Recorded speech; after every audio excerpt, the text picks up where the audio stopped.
السلام عليكم ورحمة الله وبركاته والله لكن يسعدكم محمد شاهد أديت بين سلامة خلنا نودي رجينيا سين أقولنا هاي مركز تقف كسوح ودونا من إنك سوح ودونا سيدنا نقول كرا قف سوتشي لشلا مقف attractive attractive وحوي إن ضدك حريدة أما شقوين كأما إن بيتندي وحياة بس نقول حيانا هنا نقطة قف كدح موقضة أو صدق كله attractive وقف أن إلا ون الحسوس النقطة صدق كله نعكر مكلا يجانا قف سوتشي تمام أما attractive النقطة دين عهبلها هذه ترى بلا دي قف كسوي حاجين نسقر حيو دمر كنا نسقر حيين سرقوا أي وهلا أنا الله دورتو كله رجعنا صدق كله ساسكول نسقر حيين أو حيوا حنسكو سمين نقولين marka maanta waxaan kala doonaa 6 qodob oo ka caawin doona sidee baad noqon kartaa more and more attractive right now imikada aan joogno markaad bilowdo ama noloshaada ku dabaqdo insha Allah taala noqon doonta qof attractive haday tahay markii ugu horeysay channel-kan soo booqato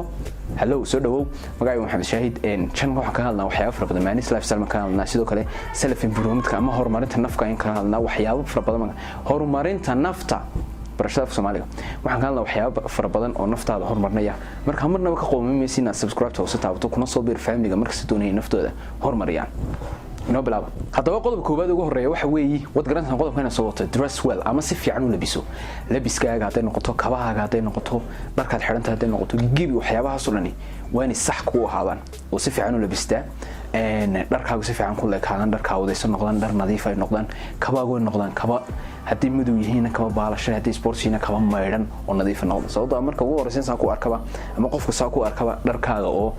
kala yara oo ka wadaysan saxa oo nafis oo asala sidoo kale kabaagu nadiif oo kala yar ahayn arkaan qof xoreey qofkana qof naftiisa daryeela oo wanaagsan marka dadku compliment ma laga bixinaya walagu amaanaya wala saka wareysanaya waa laga hadlaya eeg waxyaabaas maxay ka dhigayaan qof attractive oo soo jiidasho leh marka maxay qodobka ugu horeeya dress well ama si fiican u labiso naftaadana hagaaji qodobka labaad waxa weeye look good ama si fiican u ekow look good waxa weeyaan de horta qofka si wanaagsan weeyo qof walxun ma jiro laakiin si wanaagsan oo ekow qodob ayaa ka caawinaya si sax u ekaato sida dharka xiranta oo kale dharkaagu ma yihiin dhar si fiican ku leeg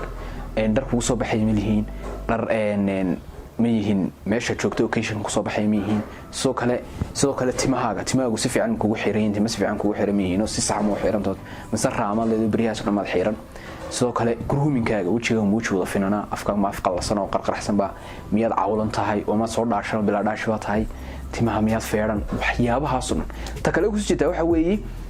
urtaada ma waxa tahay qof wax ka yar ururayaan ma kaloo waa ka uraya basal baa maxaa ka uraya qof cadar wanaagsan ka urayatay waxyaabahaas maxay saameynayaan inaad noqoto qof attractive ama qof soo jiidasho leh sababtoo qofku marka soo soo istaagto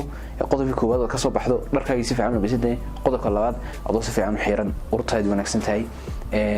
wajigaaga wanaagsan dhalaalayo aan cawlaan lahayn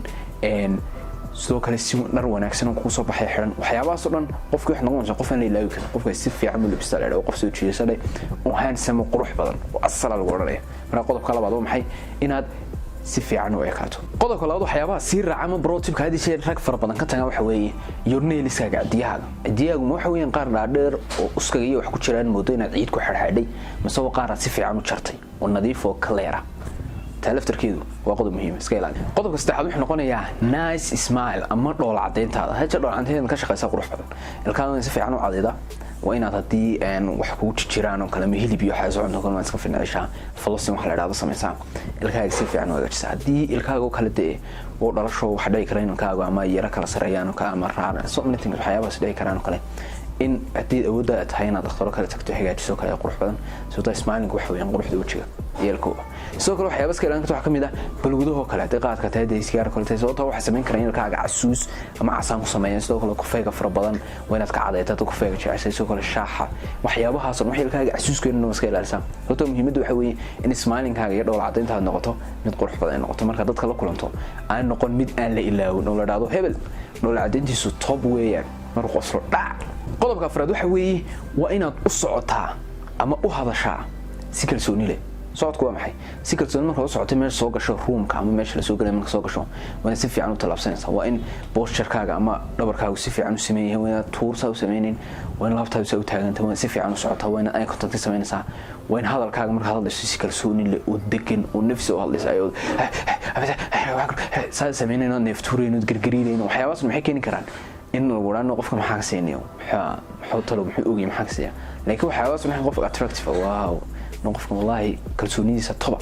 marka attractive noqonaysa hebel soo hadla ma adag laguma ilaawayo markaas kale si kalsooni leh ama attractive soo jiidashada noqonaysa marka inaad si kalsooni u socoto una hadashaa maxay ka dhigaysaa qof attractive soo jiidasho leh meel ka soo tagto waliba taayid sharka qaar raadiyanaya dumarka kale wada gabadhu ma ilaawayo ninka si kalsooni leh u socda meeshu si kalsooni leh u socdo isu kalsoon soo kale si kalsooni u hadlayo gabadhu way ka heshaa ma iloodo taala soo qodobka shanaad waxa weeye dadka waa inaad siisaa attention-kaaga oo dhan qofku markuu kula sheekaysan inuu ixtiraam iyo siisaa iyo tixgelin siisaa waa inaad mobilkaaga ku jeejeysan oo TikTok iyo Instagram iyo meelaha baadho in qofkii kula fadhiya oo kulan ka dhaxeeyo sheekaysan inaad mobil eegto inaad qalba sawir qaato inaad qalba call yar qof xas ku dul xasuusto garaacdo waxyaabahaas waxa ka dhigayaan qof maala yani qofkan wax ixtiraama attention siinay laakiin mobilkiisa ka dhigtaa weena qofka eye contact la sameeysan waa inaad markuu waramayo haasa u waranta waa inaad body language ka isticmaashaan waa inaad jeebadaas inuu garanaysan oo inaad qofka isku jeestaa u waranta markaad waraysan si fiican soo eegtaan waa in mobilkii waxyaabo distraction oo dhan sameeynaayo dhan waa in iska dhigtaa maskaxda clear ka dhigtaa oo qofkii ku dul fikiran oo qalbaanad bixin soo kula hadlayaan aan oran waxyaabaas maxay ka dhigayeen qofkaas oo qof ixtiraam la oranayo marka la hadlayso ku ixtiraamaya si wanaagsan kula hadlayo ku dhageysanayo ku tixgelinayo taas maxay ka dhigaysaa marka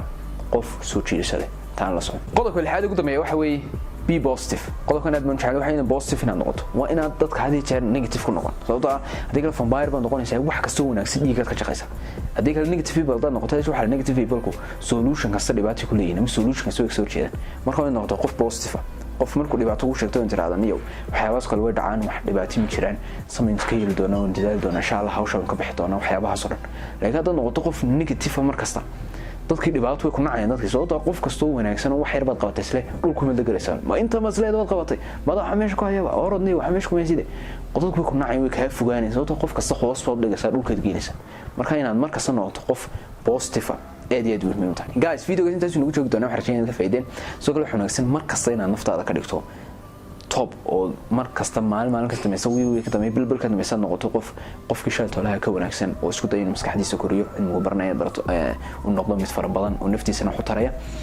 aniga laftarkay wax suuragal in waxyaabaha qaar aan garanayno kala aad garanayso marka waxaan jeclaan inaad comment si loo wadaagto communication meesha ka dhaco sababtoo channel kan muhiim soo waxa weeye inay nafta sare ugu qaadno haday noqoto style ka haday noqoto fashion ka haday noqoto maskaxaan sababtoo gudaha iyo qofka kara dushu wax macna ma sameeyso badanka sababtoo qofka maskaxda ka nooli inta kala dhino noosha insha Allah marka sida iyo khayr bin isku ognahay waaniga waxaan sheegnay video fiican inta ku doono sida iyo